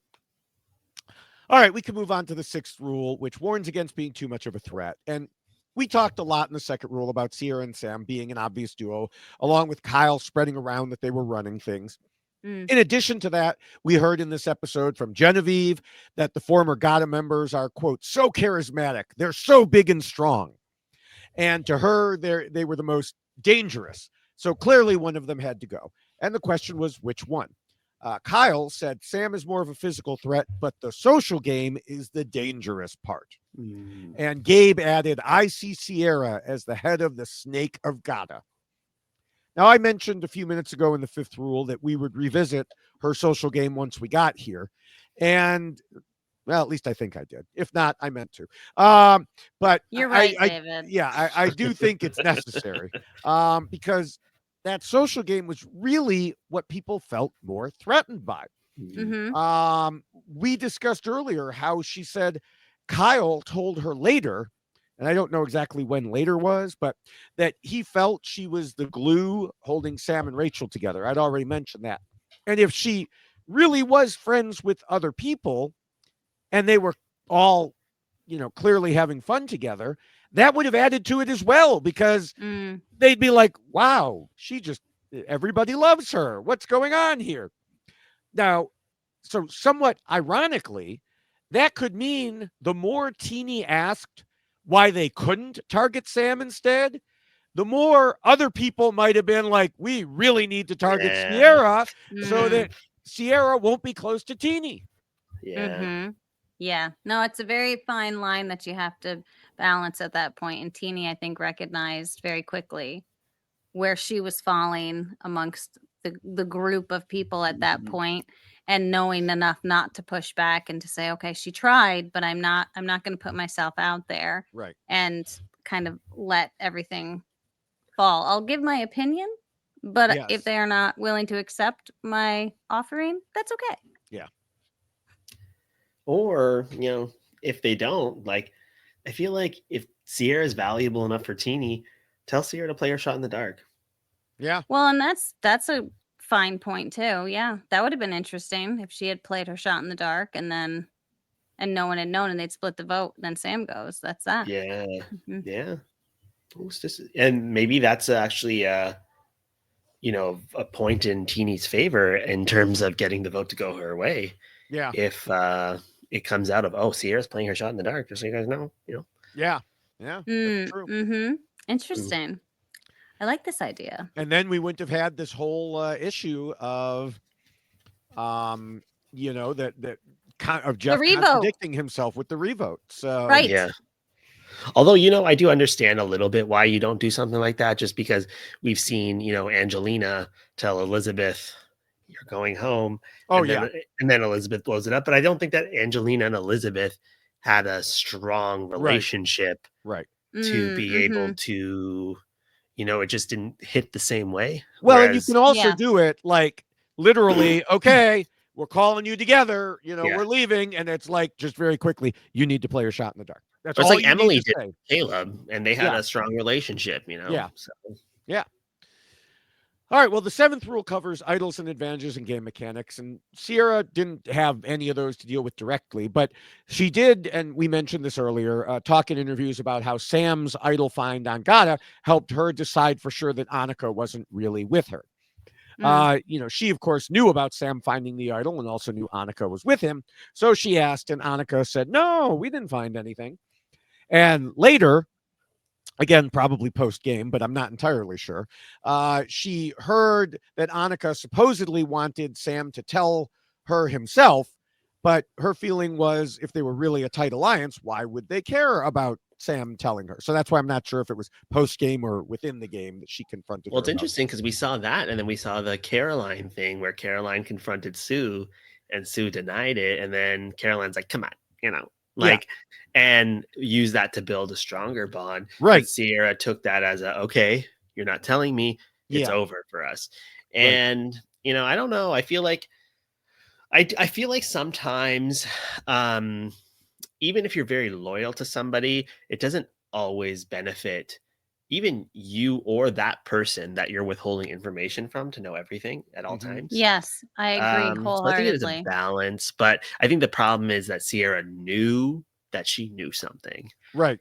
And that's where withholding is a bit tough. And I think that more falls on Annika in that situation. Yeah. And I think that visiting that or pushing a little bit on Annika might have been better. Like, no, I know that you found something with him. Like, it's almost like walking into the conversation in a different way. Like, oh, so you and Sam found blah, blah, blah. Yeah. And just kind of see what her reaction would be to that. I think her reaction would have been, oh, yeah, I was going to tell you. Yeah. Or, oh, yeah, now that you're both here, let me tell you, Yeah. Who's to say? Yeah. All right. We could go to Appendix A, which is about the players keeping their end goals in mind when voting. And we talk about voting out the weak, then the strong, then the weak, then the strong. At this point in the game, they should be voting out the strong. But that word doesn't just mean like muscles. But as this appendix notes, quote, strong also means those who can organize others. And we just talked about how they viewed Sierra in that light. Yeah. And they spent a lot of time at Tribal Council talking about getting rid of the most threatening player at this point in time. So it seemed like they were all thinking about this as well when they were going into that vote. Yeah. See, I feel like the meta of the game is still shifting a little bit. And I did find that there's 11 people left now.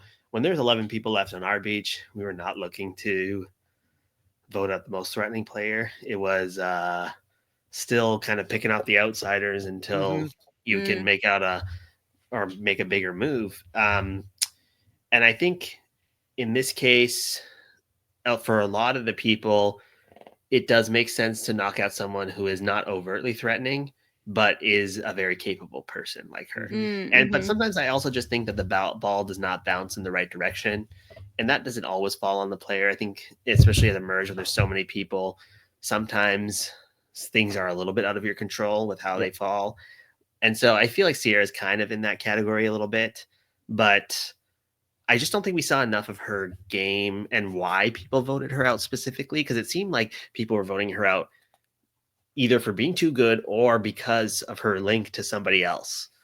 And kind of sucks, you know? Yeah, I mean, you mentioned that, people pick off some of the outsiders. I don't know that there are, quote, outsiders here. I think they've mingled so much that you have these different groups coming together in different ways. Mm-hmm. And I think that there were in this group a lot of different viewpoints that came together There's for no this consensus vote. vote. Right. It was really somewhat impressive that there were, as Genevieve said, so many cooks in the kitchen. Some wanted Rachel out, some wanted Sam out, some wanted Sierra out. Yet they eventually came to a consensus and they made it work. And it's crazy that there's so many cooks in the kitchen when there's no food. Right. Because we don't get any food, Jessica, in the new era. Listen. Also 39 days. I'm just going to say. Yeah. I know. Remember, I'm supposed to get your goat on this. Yes. So it's like day 4. And they've already merged. Yeah. And I'm so hungry. Yeah. 4 days.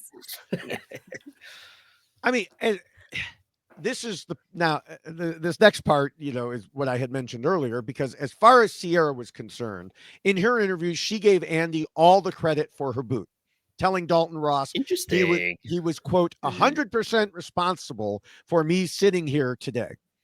Now, I like Andy a lot. Love Andy. I would not go that far. She said we all need to do our best, Andy. Yeah. Hold on. Let me shake all my hair. He could be like a Pantene commercial or some shit. Oh my God, it was so good. That was great. She said she knows Andy had to be the one pushing her name because he wanted to keep Sam as a closer ally. Mm-hmm. And she also noted he brought in Lavo via Saul. And we saw he also made an alliance with Genevieve. So, yes, I agree he played a major role. Omar, you said earlier he seemed to be brought in late. But I don't know. He had that. Yeah, I kind of changed my opinion now because I forgot that Saul is like a big window into why this happened. And if Andy and Saul want to stick with Gata, they probably could just do that. Yeah. And they didn't. So kind of back and forth now, Okay. So I do think he played a major role, just not 100%, because we've already gone over a lot of the reasons that other people wanted Sierra out. And he was not the only one saying those things. Mm-hmm. Well, and I think it was such an interesting dynamic too, to see how many people were being considered, who wanted who to go home. And it was, everyone kind of had a different reason for why this person needed to be voted out. Saul was like, I'm saving Rachel. I've done so much work to keep her here.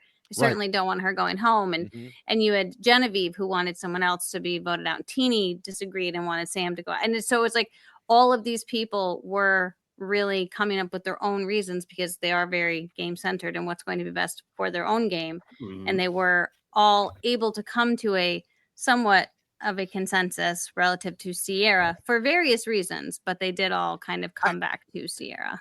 I wonder if, that's part of it. It's like, okay, Genevieve really wants Rachel out. Saul really wants Rachel to stay. So they kind of cancel each other. This person wants this person wants that. Teeny was the only one that we saw defending Sierra. Right. And so I think that everything, to keep this group together without causing a fight that would suddenly cause who knows who to get targeted. I think they all just closed in on the one person who only had one defender. That makes sense. I have lost my train of thought. Okay. And I'll continue then and just say, plus you had people like Andy pushing for Sierra, which is why I think Sierra gave him the 100% credit. Right. But right. So I think Andy plus whoever kind of outweighed Teeny. Oh yeah, I wanted to see somebody. They were like, "I want Rachel out. I want Sierra out. I want Sam out," and I wanted someone to get cut to be like, "I don't give a shit." Yeah, as long as, it ain't me. Yeah, yeah, right. Anybody but me. Yeah, yeah. I do think there is something like I think these people are all clearly just trying to like bide their time to do something else, and so maybe a vote like this doesn't matter that much. In terms of to like certain individuals, because maybe they can pick up the pieces with whoever's left, and you don't spend your social capital at this time to nitpick between which gata goes. But I don't know, maybe some people thought that way, maybe they didn't. Sue didn't seem to really care that much. Kyle didn't really seem to care that much. As long as it was one of them, he was like, okay. Although Kyle was one of the main people pushing for Sierra, so. Oh, right. I forgot about that. I feel like Kyle should have gone with them, but maybe he'll be fine. Who's this? Maybe he'll win every immunity until the end. He might. That would be crazy. I do want to mention Andy a little bit more here, because I wonder if he's going to change the way future players think about kind of his archetype early in the game. Because originally, someone like him would have been voted out right away. Yes. Okay. The meta going into this season was you take someone who appears to be like him and you mold and use them. You turn them into your Emily. You turn them into what Q wanted to do with Banu, but was unable to do. Now, though, with Andy kind of coming into his own, I think that idea is going to flip back and be like, oh no, we just need to get rid of them right away. We're not going to deal with this. Listen, I've been saying this for quite some time. Andy is like one of the most dangerous players in this new era of Survivor, because there is this idea that exists around people like Andy who other players like, oh, I can use this person to my benefit, and I will take them under my wing, and I will now have a second vote. This is the most dangerous person. Like, you need it really, and because we've seen it so often, and I do think that it is something that it's almost like once these individuals get their footing, they're off to the races, and you've given them the opportunity to kind of build themselves up, because at the beginning they appear unthreatening, but they're just gathering information and Caroline they're sucking it all in. Or Carolyn. Yes. Not Caroline.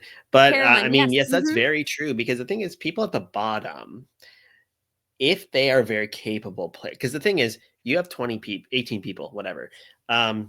People are going to naturally be at the bottom. People are going to naturally be at the top. The people that fall to the bottom, there's so many fans now and people that know what they're doing, that there are people at the bottom that are actually very capable of players that the ball didn't bounce their way. And Andy obviously, had a big explosion. Marianne is somebody who's an extremely capable player, but she fell to the bottom of our tribe. And at the merge was at the bottom of the tribe. And Andy as well. Like, those are two people. They obviously had different reasons they were at the bottom, but they are both extraordinarily intelligent. And once they get their footing, like you said, it is it's extraordinarily dangerous. And I think that, Sierra and Sam did Andy a favor, and they turned and at one point it wasn't in his best interest to keep them around, and he cut them loose. I did Marianne favor after favor, and I even said, she has an extra vote.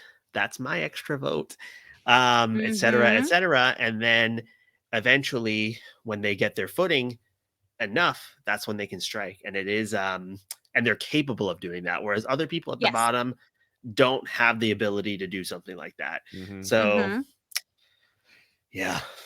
Future players, take note. All right. Well, for the first time this season, we need to talk about Appendix B, which discusses the jury phase. Oh my gosh. Yes, including preparing yourself for being in Final 3 and also preparing the jury to to vote for you. I don't really think any of that played a role when it came to Sierra. I mean, a couple people were probably extra nice to her on her way out because she was about to become the mayor of Ponderosa. But this is why I think it was a mistake for Andy to actually vote her out right now. Okay. I do think the mayor of Ponderosa talks. Well, it depends. I mean, she claims She claimed at the time, and she claims in her interviews, I was not holding a grudge. I'm, going based on game. If she went in there 100% believing Andy was responsible, he makes it to final 3, and in theory, he has her vote.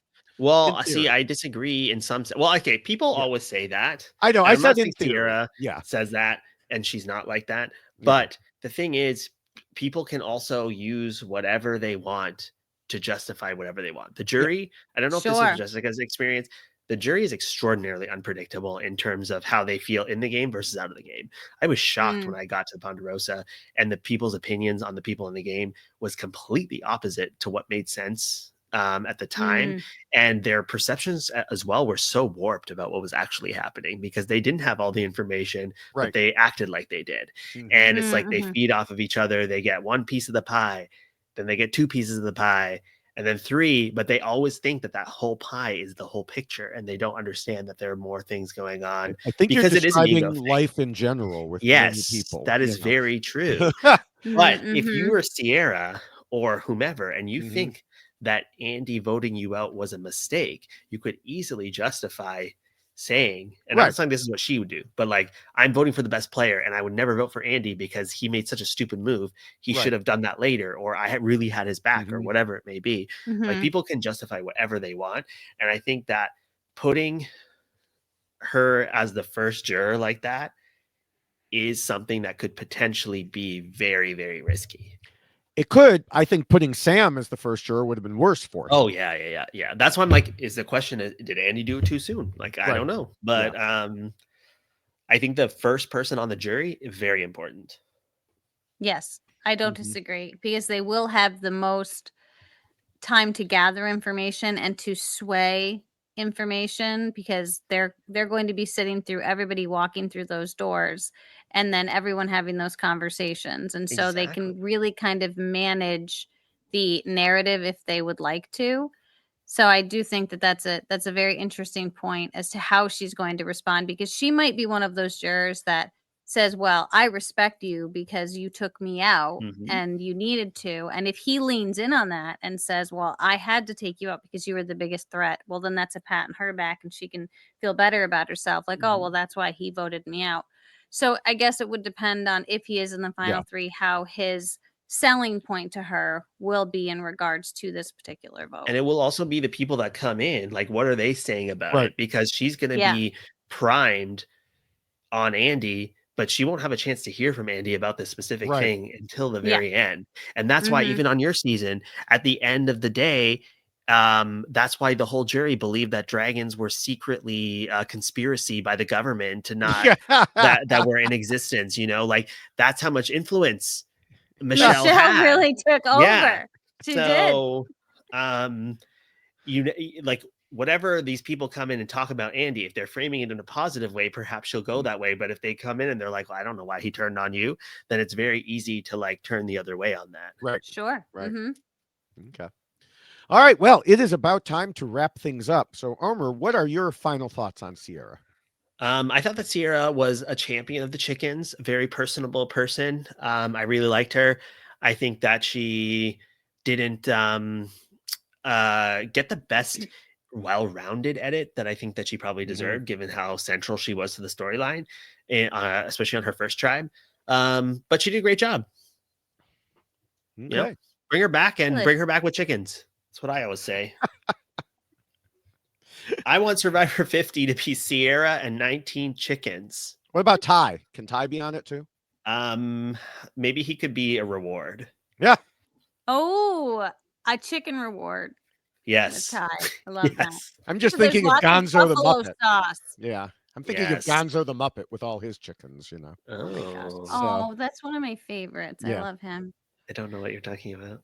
You don't know the Muppet? I know Gonzo. I don't know this chicken story. I never watched the Muppets. He was in love with his chickens. Yes. Yes. It was a lovely story. Yes. I'm going to jump in my garbage can after this. Okay. That's a whole different Muppet. On a different street. That is. Different Muppet. Different Muppet. The proper Muppet. Yeah. The best one. Yes. All right. Well, Jessica, what do you think?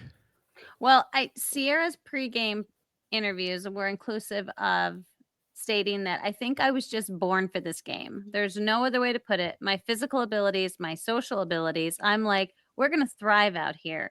It's something that my family, it brought us together. So she really came into this game feeling like this was her time. And I do feel like she took that approach because she was someone who was very into watching all of the seasons. She understood the game. And I think she understood herself enough to know what her abilities were going to be when she went out there. But what I don't think she spent enough time doing was thinking about how those abilities could be a problem for her out there when she's playing this game. And someone who has the ability to kind of ingratiate themselves with people or find someone and connect and bond, because that's not something that everyone is just naturally good at. Some people are just not naturally good at connecting with complete strangers, and she seemed to be able to do that. And unfortunately for her, I think that worked in her detriment, or to her detriment, because of Sam. Sam was someone that she met quickly. They bonded the first night, and then suddenly they were a duo, and that was that. And everybody saw it, not just their tribe, but the other tribe saw it. And they saw it on the mat when they were there for a few minutes. And then that became part of her story. That became part of the narrative attached to Sierra. It was Sierra and Sam. It was never just Sierra. It was always Sierra and Sam. And David and unfortunately, Jessica, when you have a duo, one of them's got to go, right? Yeah, you know what that means for you. I know. I'm the second one, so you don't ever take out the Sam, you take out the one next to. So here I go. So that's it. I guess you got to step up. And you were Omar. part of It's that gonna be- history, Figgy. I was. They almost got married out there. Okay, I'm just saying. Yeah. That almost happened. Which, like, after legit. considering what happened afterwards, probably would not have been good. And it wouldn't have been a great look for sure. No. But as far as Sierra is concerned, I think Sierra really did do a great job out there and really putting forth everything that she knew herself to be capable of, but unfortunately didn't realize that what she was so capable of was also going to work against her in the end. She needed to spend more time with those people that didn't share the same components like she had, where they just had a natural ability to connect, and that would be Andy. You have to spend a little bit more time with those individuals that you've decided to play the game with, even if they have to be treated differently or be handled a little bit differently than you would expect to be needed to be treated. She just needed to really reach out to Andy more than she did. And unfortunately, she didn't. And I think for her, Andy was a big part of why she went home. But I think also just her social capital was another big reason why she ended up going home. Yeah. Sierra had a very good pre-merge. She had a super tight ally in Sam, another alliance with Annika and Rachel, plus she had Andy's loyalty. It was damn near perfect, except, of course, the part about her duo with Sam. Word of that spreading like wildfire outside Gata, and there wasn't anything she could do to stop it. When she got to the merge, she had a plan to try to counter it, make new allies while holding on to her original goddess. But that's where things fell apart. Only one part of that worked, making new allies/friends. But in the meantime, she and Sam were even more clearly marked as being an extremely tight duo and as the two running the show. And while she was off making new friends, she lost her grip on Andy while taking him for granted, helping to turn him into an enemy with a vendetta instead. On top of all that, the new friends she made, well, they followed Rule 4. And in the words of Teeny in Tribal Council, we're friends, but it's not a game of friends. It's a game of Survivor, and there's only one winner. They turned on her for a few reasons. One was, of course, Andy pushing the narrative, but it went beyond that. Others saw the need to split up the duo, and there were reasons to consider her a bigger threat than Sam. Standing them side by side, you might not think so. And she voiced her opinion on that matter as she was leaving. But as Kyle recognized, the social game is the dangerous part. Sierra was very good at that portion of the game when it came to most people. Too good, as it turned out. Or at least too good compared to Sam. And that is why Sierra lost. Thank you. Well, there we are. Thank you. All right. Well, before we get to our predictions, where I will correctly predict the third person in a row. Good. I'll go after you. Yeah, I want to let everyone know that next week we will have returning guest Dr. Jeremy Faust. We had him on last season. We got so many compliments about his game analysis that we're bringing him back. He's fantastic as well. Isn't that was the guy who like investigated COVID? Yes. Yeah. Among other things. Yes. I don't know how he has time for Survivor. He's an ER doctor, a father, and he does like scientific investigations also. And so, yes, he writes papers. And I'll be sure to ask him if he loves buffalo chicken wings. Yes. Yeah. Well, it doesn't matter what he said. You're still wrong. And also, I was making a Fauci joke, but I didn't realize that he actually does that stuff. Okay. Yeah. I was like, wow, you know him. No. He does correspond with different contenders. But, that's incredible. Players. But also, I want to remind everyone, of course, that the rules we just discussed are available in the shorter poster form, as well as t-shirt form and as a checklist. So again, go to robhasawebsite.com/yxlostfeed for that. And perhaps you would like to follow us or look for us on social media. I am at Jessica Lewis 89 on Twitter, and I'm also at Jessica Lewis 6789 on Instagram. But I am not as social as this guy, David Bloomberg over here, who has so many social media platforms that he has a link tree in order to find all of the locations where you can find all of his content.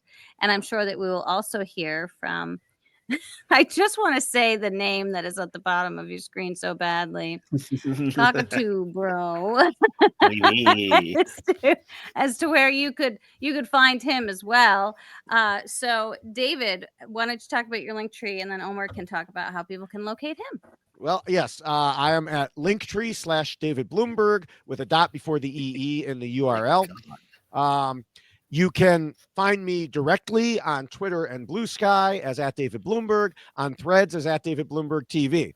Now, a lot, and I mean a lot, of people have been leaving Twitter in the last week and jumping to the other two platforms. So if you are one of them, make sure to find me there. And there have been people finding me on both Threads and Blue Sky. My numbers have jumped on both of those. They're still not at Twitter numbers, but it's happening. People are moving. Yes, exactly. I am also on the video platforms YouTube, TikTok, and Instagram as at David Bloomberg TV, where I post 2 or 3 or sometimes more videos per day. I'm now over 41,000 subscribers on YouTube, so everybody should join the fun there. I'm currently posting clips, of course, from Survivor, plus shows like The Traders Canada, The Summit, and House of Villains, which also reminds me I am co-hosting the Tradar podcast for The Traders Canada season 2. That's fun. He does it all. Yes. He really does. Truly. So where can people find you, Omar? I don't want to be found. No, I'm kidding. Yeah. My address is, I'm just kidding as well. Instagram, Zaheer24, Twitter, X, whatever you want to call it. Omar Zaheer DBM. I don't have anything else. I mean, I have a TikTok, but I don't even understand it, so I don't log in very often. Maybe I'll get Blue Sky. I don't know. It's too much. It's too much. It is. And that's the problem is there with Blue Sky and Threads is there's currently no agreed upon location for all the reality TV people to go. Like many of the scientists went to Blue Sky. Many Threads of the people, sucks though. Threads is not great. I mean, neither of them is perfect. Both of them have their issues. So sounds familiar. Yeah, but but Threads has more people because it's directly linked to Instagram. So people who had Instagram accounts can easily just turn it into a Threads account. And you can find out who got bots that way. Ah, yes. So you know what I mean? That's interesting. Yeah. Some social media influencers kind of got caught with their pants down there. That's not something you want. Really? This is more tea. Okay, we'll have to find that out after we're very close home, Yeah, okay. Look at me. I don't have enough. So we can move into predictions. Now, the preview tells us Sam wants to cause chaos. And it looks like chaos is ensuing, whether he's causing it or not. Genevieve wants Saul, says Saul wants Gabe out. Sue wants to blindside Saul. Saul wants to target Sue. Teeny wants to know why not Kyle, which suggests to me that Kyle doesn't win immunity. So remember how just a few minutes ago I talked about, hey, good job, everyone sticking together and coming to a consensus. I think that's getting blown to hell next week. Which does make it more difficult to predict. But I am going to say that Teeny's why not Kyle comment is a misdirect. Because the suggestion is, why not Kyle? Oh, okay, so we're not going to see Kyle.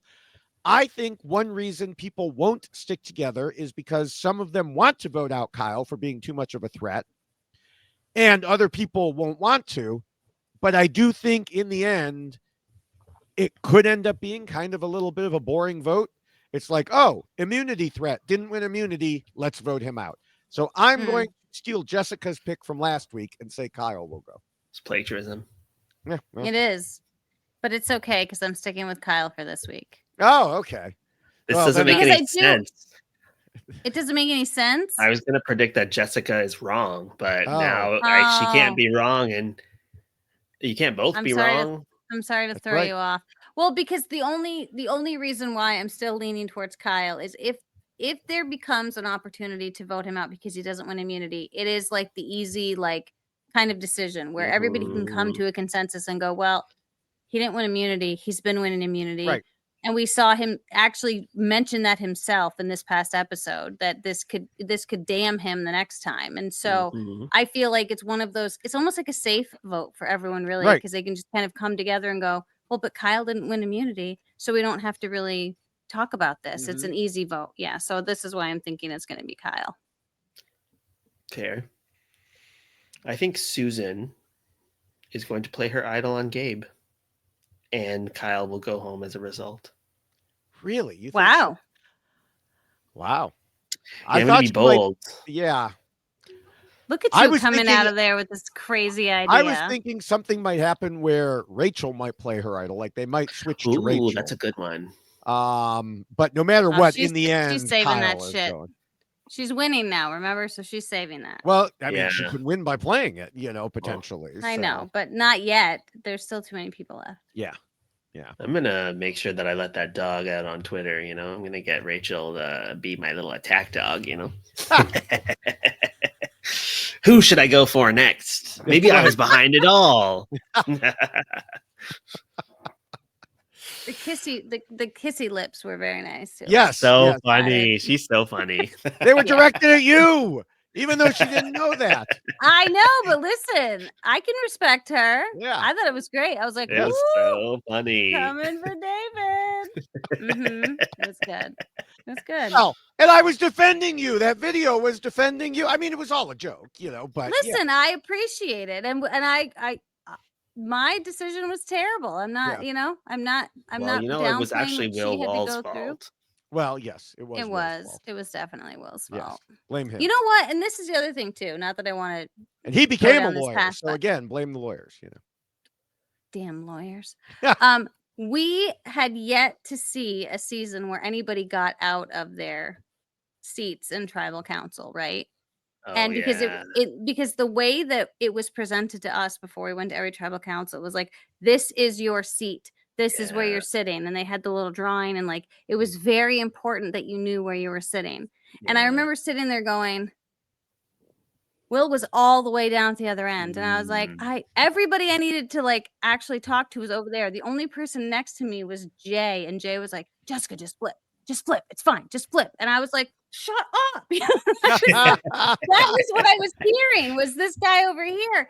And so it's so frustrating now to think back, to be like, I should have just stood up and went over. But in my head, it was like, I'm not allowed to move from my spot. Yeah, I forgot you were on so long ago that there were no live tribals.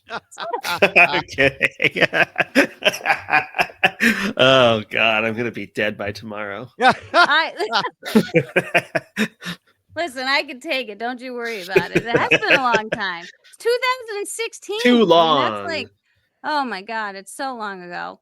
She'll be back for but 50, a lot of don't things worry. have changed since then. I mean, a lot of things have changed. Right. And well, and I think that's one reason that, I mean, other than the fact that you're, going out by a rock was so emotionally scarring to everyone. But I think that's one reason that we haven't seen it again, is because people now will get up and talk and work it out. Right. So they don't have that situation happen. Right. Must have been tough for you to see Roxroy. Yes. Yeah, rocks are always, any mention. And there's been so many mentions of rocks, I think, in so many episodes. Everyone now talks about it as like an option. I'm like, this is not an option. Everyone needs to stop. That is not an option. Rocks are not an option. Put that out of your mind. I'd do it. All right. Well, as we wrap up, I want to encourage people to check out the RHAP patron program at robhasawebsite.com/patron. You can get access to all of the special podcasts that are out just for patrons, plus the Facebook groups and Discord, and discounts on the various RHAP live shows. Plus, you support shows like ours and everything on the network. So again, robhasawebsite.com/patron. Also, make sure you're subscribed to all the RHAP Survivor podcasts by going to the website weknowsurvivor.com. You can, look at everything there, select your podcast service of choice, and you will get all of the Survivor content, like obviously us, the know-it-alls, so you could see when Steven's wrong, the B&B, Survivor International, all of them. So again, that's weknowsurvivor.com. Yes, and we would like to thank everyone at RHAP for all of the incredible work that you do for all of the feeds that you just heard David reference. Scott St. Pierre, Jessica Sterling, thank you so much for all the producing that you do, the editing that you do. All of the content is incredible, and it is such an amazing team that has been put together at RHAP to provide you access to all of this content. Also, thank you to Doug for the art that you do see displayed here. It is beautiful. Sometimes we have issues with the colors, but that's just David playing around with things. I think sometimes it's pink, But yeah, so thank you for all of the work that you do. It's just fantastic. And thank you, Omar, for joining us today. Of course. This has been truly fun. It really has been a great time. And I think, that at some point we should probably get together and enjoy some of those delicious foods that we just talked so much about at the beginning, and including those spicy chicken wings. I'm just saying.